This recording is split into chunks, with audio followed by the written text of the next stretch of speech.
je pense que quand on vit à deux, il faut qu'on soit d'accord à deux pour un achat important. Pour une paire de chaussures, moi je ne demande pas l'avis. Hein. Par exemple, pour le petit chien, au départ il m'avait dit non, donc on ne l'avait pas acheté. Quand il m'a dit oui, je l'ai été chercher le lendemain. Hein. Mais non, il faut quand même, non, il faut respecter la vie de l'autre quand même. C'est ça une vie de couple, hein, en fait. Hein. Lui est plus à faire des gros achats et moi je freine plus. J'ai un moins gros salaire que lui, donc comme on partage les dépenses, je freine plus. Et après il a fini par me convaincre qu'il valait mieux acheter des choses qui tenaient sur le long terme que de la camelote. Et puis moi, mes achats ont évolué aussi avec l'âge adulte et le fait d'avoir des enfants.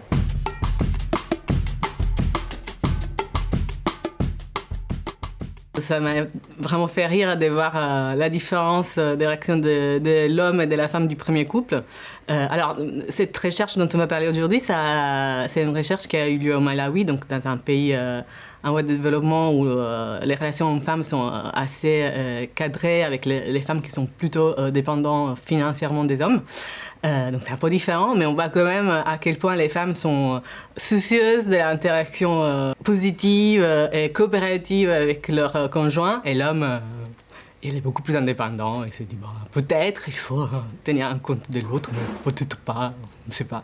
Ça m'a fait beaucoup rire. Et aussi le fait que la deuxième personne interviewée mentionne le fait d'être dans une position moins forte économiquement comme un facteur important dans ses réflexions. Ça résonne aussi avec les papiers dont on va parler.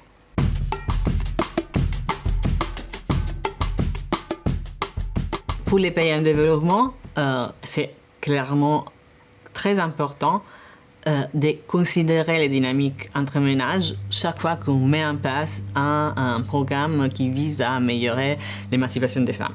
Parce qu'on pourrait penser que quelque chose améliore la position des femmes, mais en fait, comme je disais, ça pourrait en même temps les mettre dans une position où ils sont obligés à prendre moins de risques parce que les maris pourraient être moins contents. Donc, réfléchir à comment les politiques publiques impactent l'interaction entre ménages est très important quand on met en place des politiques publiques.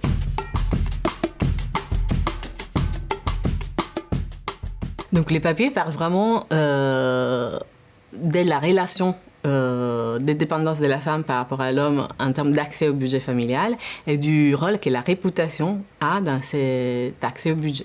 Donc, il y a déjà des études qui montrent que la partie du budget qui va à la femme dépend de son pouvoir de négociation, mais ça n'a jamais été montré que la réputation a vraiment un rôle dans la capacité de la femme d'avoir accès au budget. Et en plus, on étudie les stratégies que la femme peut mettre en place pour préserver cette réputation.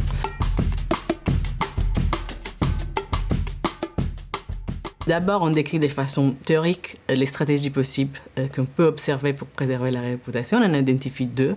Une, c'est l'effet de ne pas prendre des décisions qui sont trop risquées, pour peur de prendre des mauvaises décisions.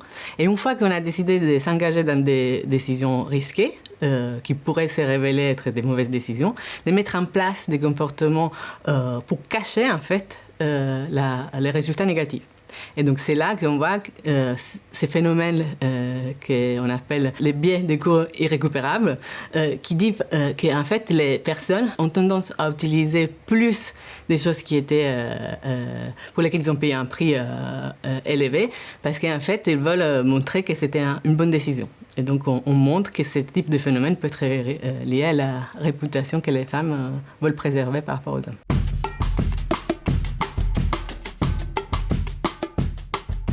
Du point de vue théorique et du point de vue empirique, oui, on a mis en place des choses assez originelles. Pour les modèles théoriques, on a pour la première fois développé un modèle réputationnel à l'intérieur du ménage, chose qui n'était jamais fait avant. Et après, on a dérivé des prédictions qu'on a testées avec des jeux ou des expériences randomisées. Donc 2 jeux et une expérience randomisée. Et c'est des jeux et des expériences qu'on a complètement conçus de zéro, donc qui n'étaient jamais vraiment été mis en place comme ça. Et donc oui, ça nous a demandé un niveau de créativité assez poussé, mais ça faisait partie aussi de l'aspect intéressant et enthousiasmant de l'étude, parce qu'on a dû vraiment imaginer de nouvelles choses. Donc on a demandé aux femmes, on a testé ça pas mal de temps, de juger la qualité de certains biens qui pouvaient être de bonne ou mauvaise qualité. Et après, donc, ils avaient un score, des points, s'ils avaient trouvé la bonne qualité, la mauvaise qualité du bien. Et après, on leur a dit, bon, donc maintenant, on vous donne de l'argent si vous êtes d'accord qu'on révèle les scores à votre mari. Mais vous pouvez cacher vos erreurs. Et donc, vous pouvez utiliser votre argent en moins en partie pour cacher ces erreurs.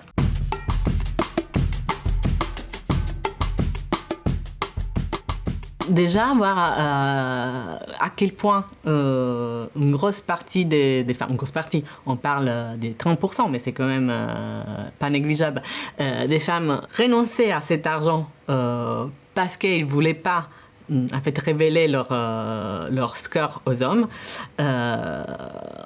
30% des femmes faisaient ça, c'est quand même assez important. Donc on pensait que les phénomènes existaient, mais ça nous a surpris à quel point, effectivement, c'est quelque chose de réel.